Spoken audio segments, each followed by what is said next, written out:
Hi, Andy. Welcome to the show. Thanks so much for coming on. Thanks for having me. Yeah, amazing. I'm really excited for this conversation because, we've got a super interesting topic to cover here. So everybody listening uses AI on a daily basis. The market's drowning in almost identical output that you see on social media and people's emails. And I think we're kind of both in agreement where the winners of the next wave will be the ones who kept something the AI machine can't replicate. So that uniqueness that makes humans humans. But coming from the man who wrote the Humanizers, you're now saying humanizing AI content is the wrong goal entirely. What changed? Well, it's 3.5 years since AI first came on the scene. I mean, that's like a lifetime when you factor in all the advancements that happen like on a daily basis. So when AI first arrived, the problem was obvious. I mean, the writing sounded robotic. People were trying to just be as quick as they could, and they're kind of getting their sea legs with it all. But everything seemed just overly polished, a little too generic. There was that. Um, it was hard to really put your finger on what the exact problem was. The uncanny valley type of situation where there was just something missing, and nobody could really understand what it was. But it was there everywhere. So the other thing was, as we kind of moved on with AI's developments, it became much better at resolving those types of issues on its own. So it can now imitate warmth, it can imitate vulnerability, it can go deep with a personal story, it can do all the things that I was telling people to do when I wrote the Humanizers back now a year and a half, 2 years ago. And I was saying, okay, you have to be vulnerable, you have to tell stories, you have to do this and that. Now AI can do all of that stuff. And so now I've realized that the real danger now is that we're starting to lose ourselves. We're using AI just too quickly, and we're just really taking too many shortcuts. And that's resulting in us just kind of losing sight of who we really are. And it's very tempting to do that. There is just a seductiveness with AI, the fact that it's so convenient and it's so efficient, and everyone is just jumping right in with both feet and deciding, okay, look at all the time I'm saving. Look at what AI can do with my writing, with my course creation, with copywriting, with content creation, and all of these things that we see all day long. People are just all in now. Like, I'm just going to have AI create this for me, and it doesn't even matter whether it sounds like me or not. So what I'm trying to do is no longer just sprinkle humanization tactics on there, like putting a cherry on a sundae of AI. It's not just about that anymore. It's about doing things before that happens, and that's really what I'm all about now. And in my latest book, The Humanizers Strike Back, it addresses those things, and it talks about like being more upstream to the whole situation and focusing on ourselves first before we even write a prompt. So that's really what I'm all about now. Yeah. No, it makes a lot of sense when you give that context about, how quickly AI has advanced and changed just over these 3 short years. And the prompting tactics to make it sound more humanized. It's totally changed. So that makes a lot of sense. Before we get more into that, then just tell me, so you spent 20 years or more as a copywriter before AI arrived. Take us back to that moment when you realized, where this was all heading and why you bet on that human side when everyone else was betting on prompts and prompt engineering and whatever you Yeah. want to do it now. Well, yeah, I was writing copy since like 2004 professionally, for the coaching industry primarily. And when AI came along, I kind of saw the writing on the wall and I was like, okay, it's going to take my job Mm. and it's going to start writing for me. I mean, there's no way around it. So I developed kind of a, if you can't beat them, join them kind of mentality. And so as that happened, I started kind of developing an ear for like the small decisions that make a piece of writing belong to someone. What they notice, what they leave out, where they apply pressure, when they interrupt the rhythm, and kind of how their lived experience shapes the argument and whatever it is they're doing, whether it's content creation or copywriting, whatever it is, marketing, anything. So when people started using AI, everyone was, understandably amazed by the speed and how well it could write certain things. And what I noticed really quickly, it wasn't like a lightning strike, but it evolved pretty quickly, was the blank page was gone. When I was writing copy, there was that blank page syndrome, right? It was, Mm. you stare at that and you try to come up with that first sentence or that first headline, and it was a struggle a lot of times. But when AI came along, the blank page disappeared. It Mm. vanished. So you could generate an article, an email campaign, a sales page, a month of social media posts in just a few minutes. So that was great. But then I realized AI didn't just solve the blank page problem, it got rid of the concept of the rough draft, right? That private, like uncertain stage where people start to discover what they're actually thinking in their own Mm. heads. I mean, there's a certain process to that. As a writer, I was, intimately involved in that process. And AI just took that right away from us. It just snatched it out. And so when you see the blank page gone and the rough draft gone, and Mm. you come and it just gives you a full page of whatever it is you were looking for, like instantly,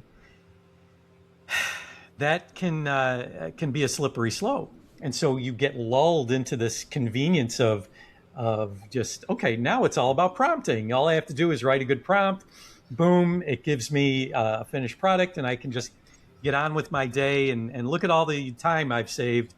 All these hours I can now go and doom scroll the rest of the day, or whatever it is people want to do with the rest of the time they save.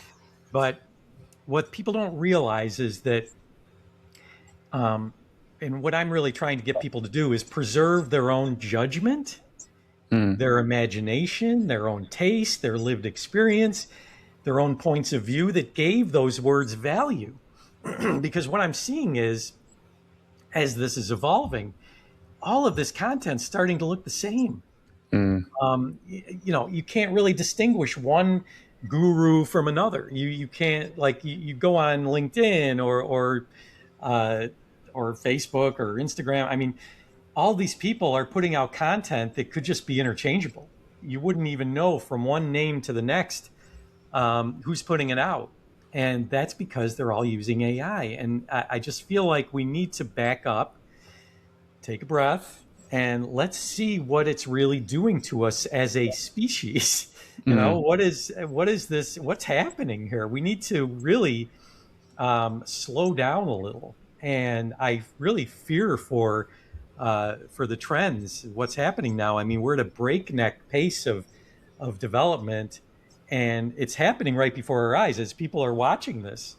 It's happening all around us, and it's a scary thing. So that's what I am about, is being able to really get back to that. And don't get me wrong, I'm not against prompting, because I use AI all day long, but I really believe in the human capacities behind the prompts. Mm. And that's where we need to kind of get ourselves back to. Mm. Yeah, yeah. This is really interesting to me because, yeah, I mean, I we all see that, the same patterns, because at the end of the day, AI is pattern recognition, and you see that in the content out there. It is all you see the same patterns. And if you understand, copywriting frameworks, you see that because AI just understands all that now, whereas it used to just be copywriters that understand, how to put the frameworks together and how to use the different teasers and the hooks. Whereas AI just knows all that now. You can just prompt it to do that. But like you say, what are some good things to do then? So, before you then go out and write your next email as a founder or as a content creator, what would you suggest to do instead of just start prompting AI to create that output? Mm-hmm. Well, that's a great question, because really it's time for people to get back to getting more in touch with their readers again. What does the reader already believe? Like, what should be non-negotiable in terms of what you're writing, what you're putting out there to the people who are following you? I mean, they started following, most of the people, whether they're watching this or the people out there, doing what they're doing online, started before AI. Let's put it that. Sure, there are people who jumped on and are now using AI, and that's all they know.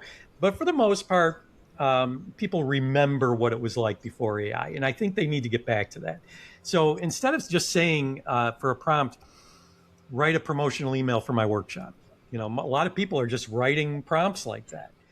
And what I would suggest is starting with your own messiness again. You check your own notes, jot down things. I have a notepad right here that I use before I write anything for a prompt.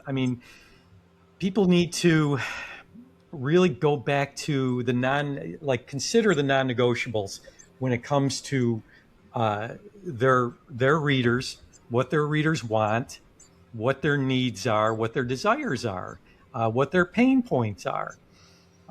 Why did they subscribe to you in the first place?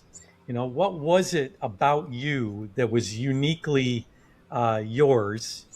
They used to say, I don't even know if they say this anymore, your unique selling proposition. That was a big deal before AI. Now it's just like, now it all blends in with everything else, so but I remember that being a big thing. You're like, what makes you unique? So we need to get back to that and set your standards again. And what is it about you that people were attracted to begin with? So I think people need to do a little soul searching in that regard, and just take time to do that. And look at all the time we're saving with AI, right? So maybe take some of that saved time and use that saved time to get back in touch with your own humanity. That's just one suggestion that I would say.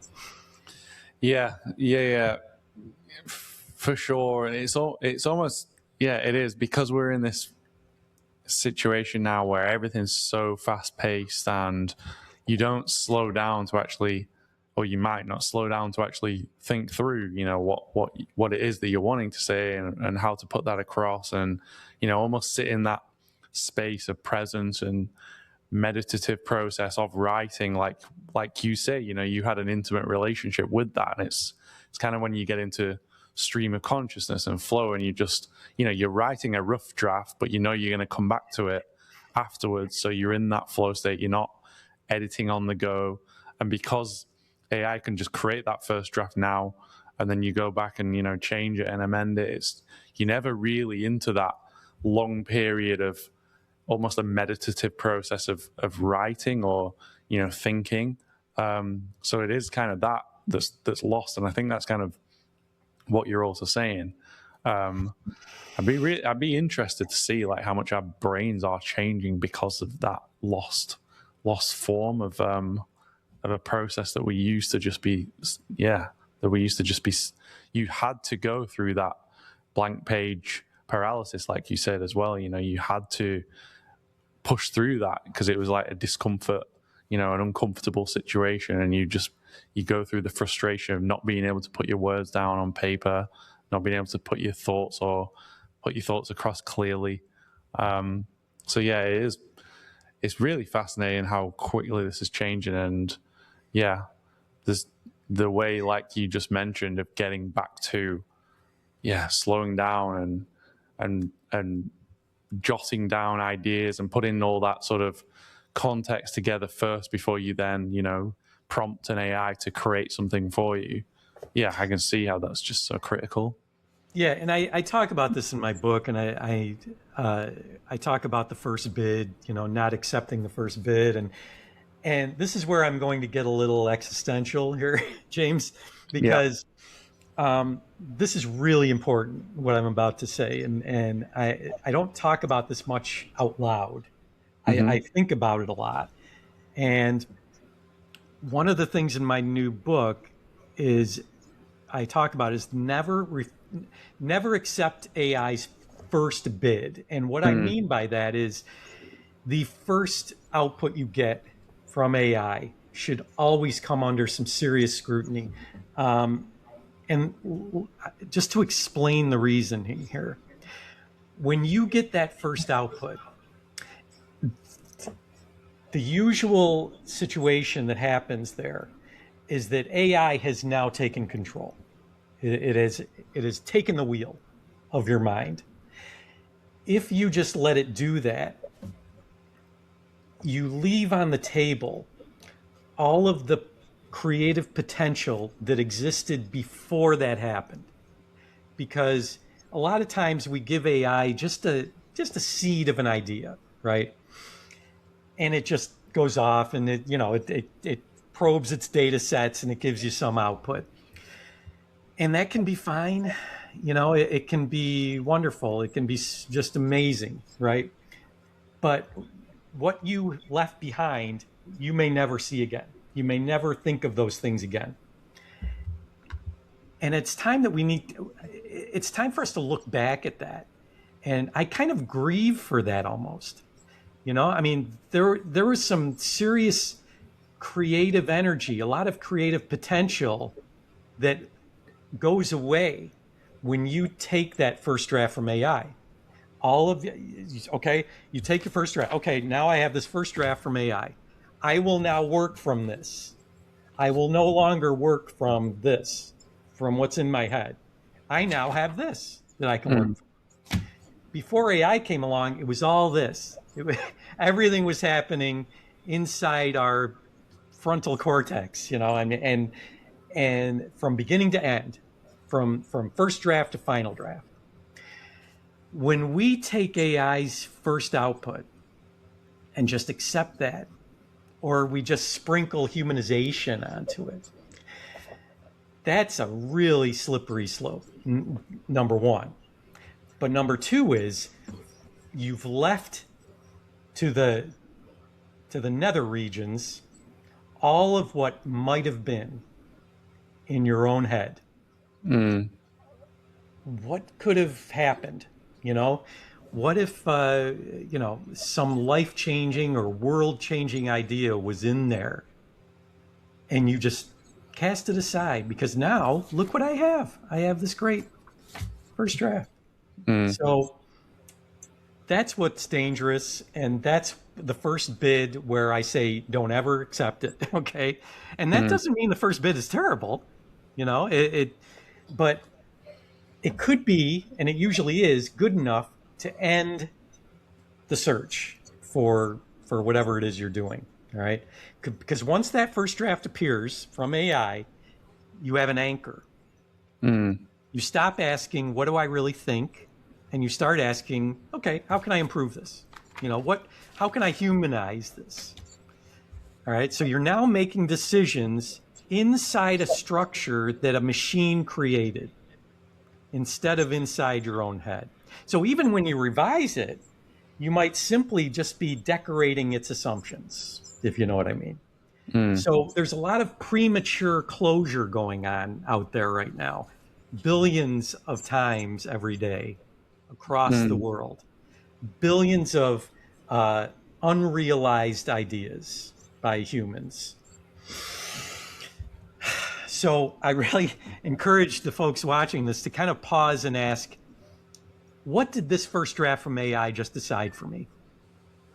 Did it decide the tone? Did it choose the safest position?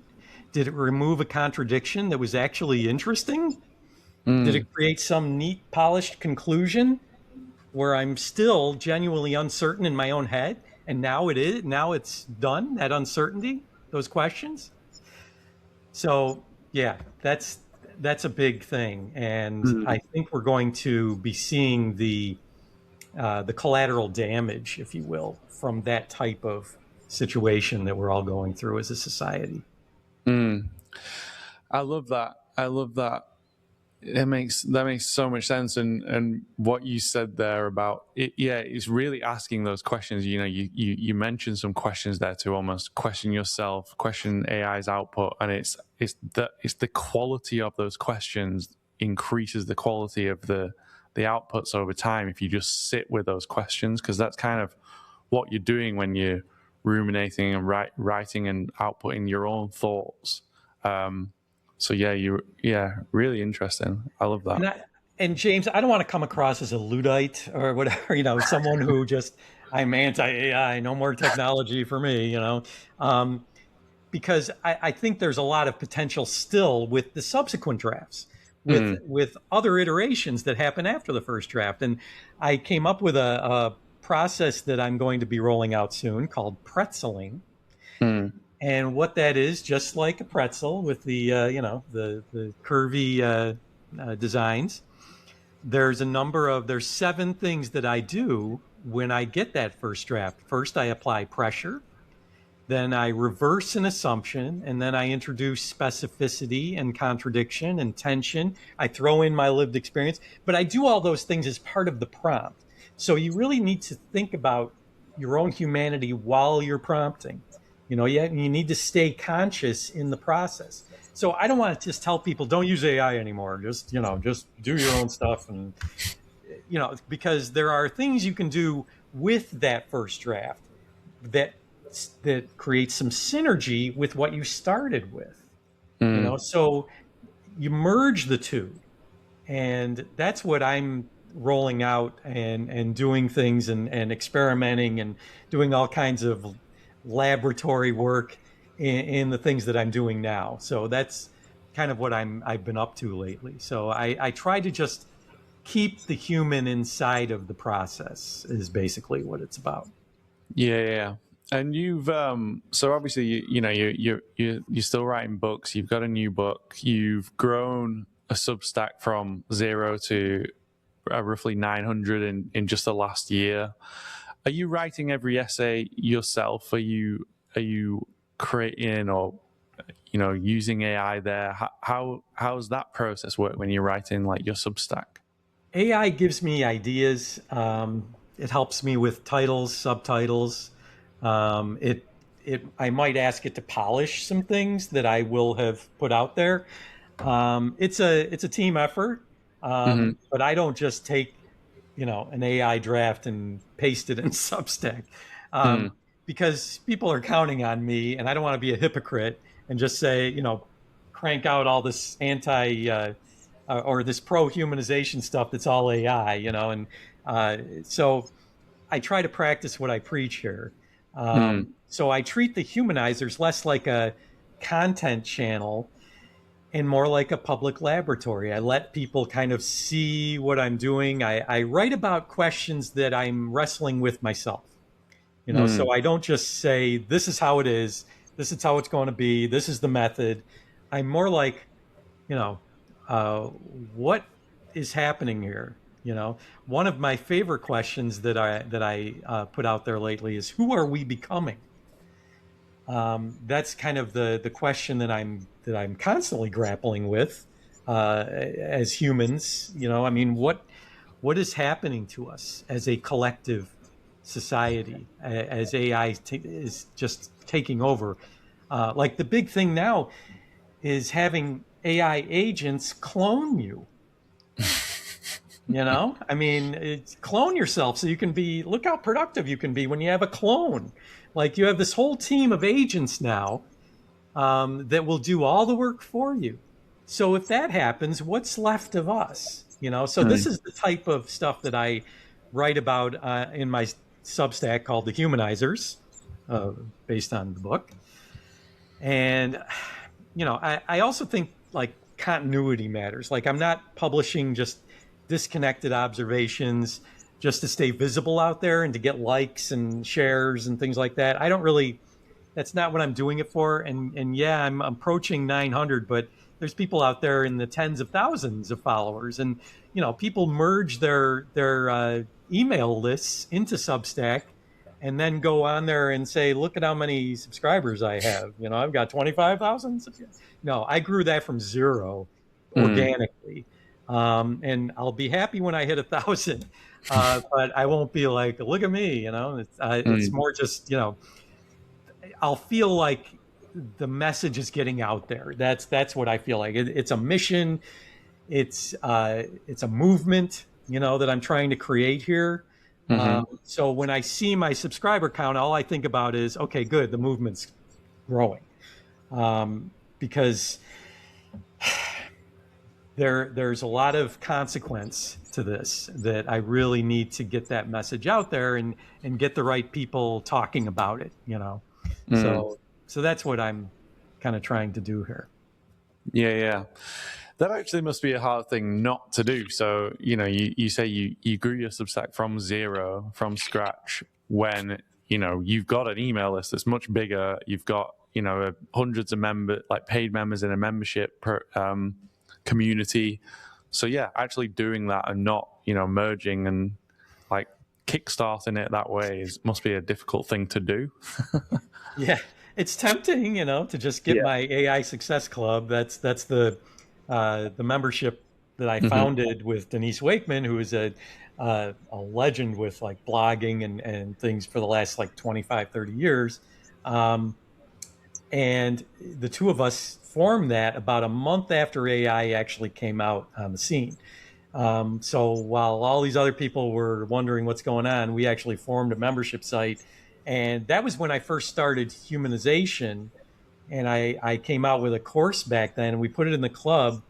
And it was called like the AI to human copywriting system, and I put that inside the confines of the club. And so I was writing about that right away, Mm, because I would say, okay, here's how to do this prompt and how to get AI to give you this great output, but don't forget to humanize it. I always said that back then, and that mm, was like 3 years ago. Um, so now, we're in this short attention span world where everybody's producing average output at scale and approaching AI like, a slot machine, like, oh, I'm just going to put in a prompt and see what it gives me, and then I'm going to put it out, and then I'm going to move on with my day. And so you can't do that anymore, if mm, you want to really stand out in the marketplace. And that's the other thing, in this sea of AI generated content, the ones who stand out will be the authentic ones, the ones that are still living uh, their own humanity with what they put out, the ones that aren't just copying and pasting the AI outputs on the first try. So that's really what I'm trying to instill in people as we move ahead here. mm. Yeah, yeah. And you see, hundreds of business owners using AI daily inside your AI success clubs. So what really separates the ones getting real results from the ones producing average output at scale, like you said? Well, I think it's people who aren't willing to just paste in their AI outputs, because it's the people who don't want to sound like everybody else. And I think people are coming on board pretty quickly here with that. Um, Even Gary Vaynerchuk, Gary V, is saying the future is analog. He's on record as saying that, and that's like his big thing now, is saying that. And he's someone that a lot of people are following to see what's next. And so he's putting that out there, and I couldn't agree more. People need to do things like handwritten material, to write longhand and pull out your ideas from that. Go off the grid for a day or two. Mm, Don't use your phone for a day. Um, Talk about behind the scenes thinking. What went into your own state of mind? Like, what were you thinking about when you came up with this idea? Um, give imperfect demonstrations about various things in your niche. Do some long form work that has some mistakes in it. Because AI is like will give you perfection. Nobody wants perfection, because it's not human anymore. Mm. Think about experiences where the creator can't be separated from what was created, if that makes sense. Because people are looking for that kind of provenance. They want to know not only what was produced, but who made the decisions and what they risked by making those decisions, by saying what they're saying. And talk more off the cuff, speak in ad lib and improv, and show just who you really are, warts and all. Go back to your scars. Like what did you go through to get to where you are today? What was your hero's journey? What was your odyssey? What was your what made you who you are? And go into those things because people want to see your vulnerability. Yes, AI can write about your vulnerability, but it's going to come across as manufactured, synthetic, and people see through that now. People can spot AI a mile away. So just don't do that. Don't give in to that temptation, and it will pay you dividends. Mm. Yeah, yeah. I love that. I love all those.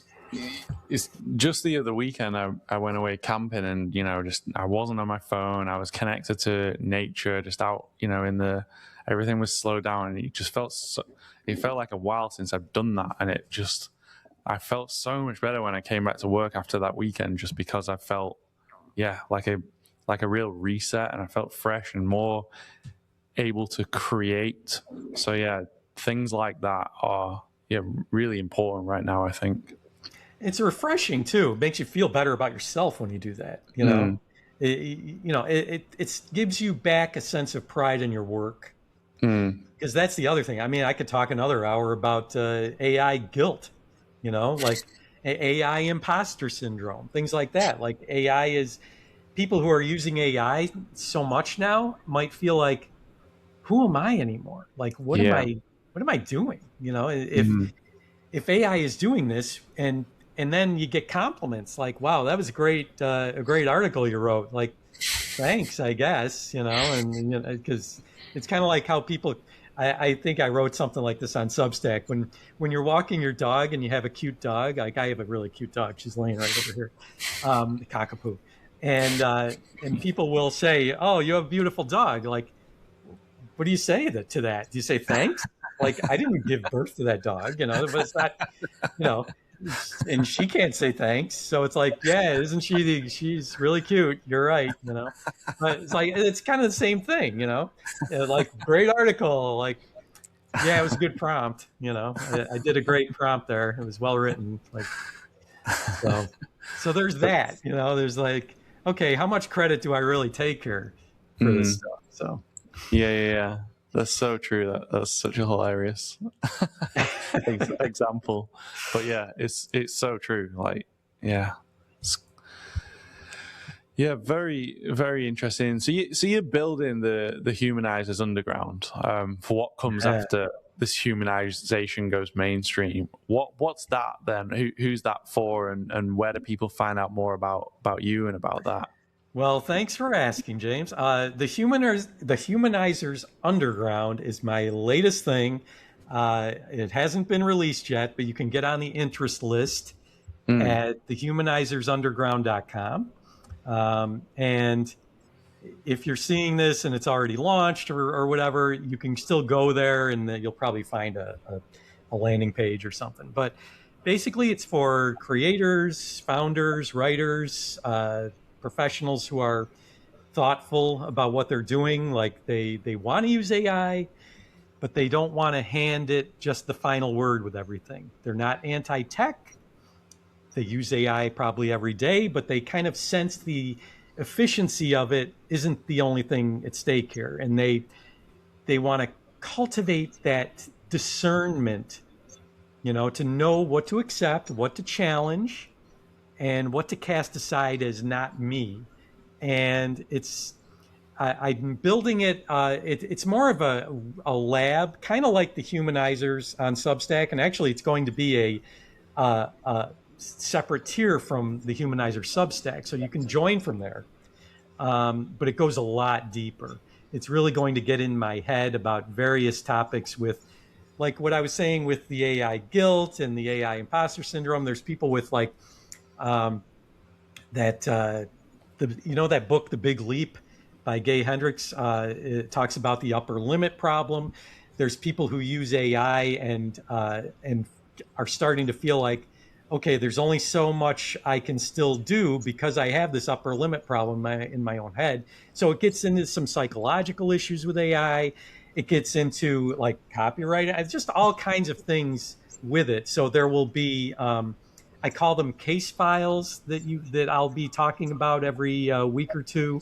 I'll be doing demo videos. So there's a lot that's going to happen with the Humanizers Underground that will maybe never see the light of day beyond that.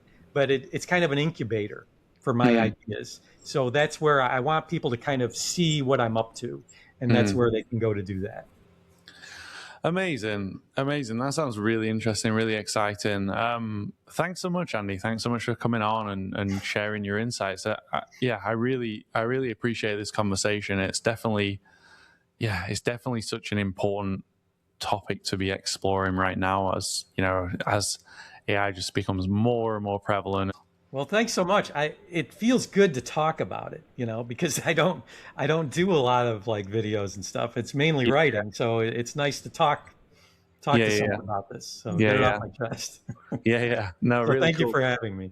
No, it's a great conversation. I love how you are just experimenting in public, and like you say, you're bringing on the Humanizers Underground, and it's your laboratory, but doing it with your audience, alongside them, and just being out there and putting yourself out there, and without the fear of, that's such a human thing to be doing. So really cool. Yep, it's a great time to be alive. Amazing, Andy. Thanks so much for coming on. Thank you. Cheers.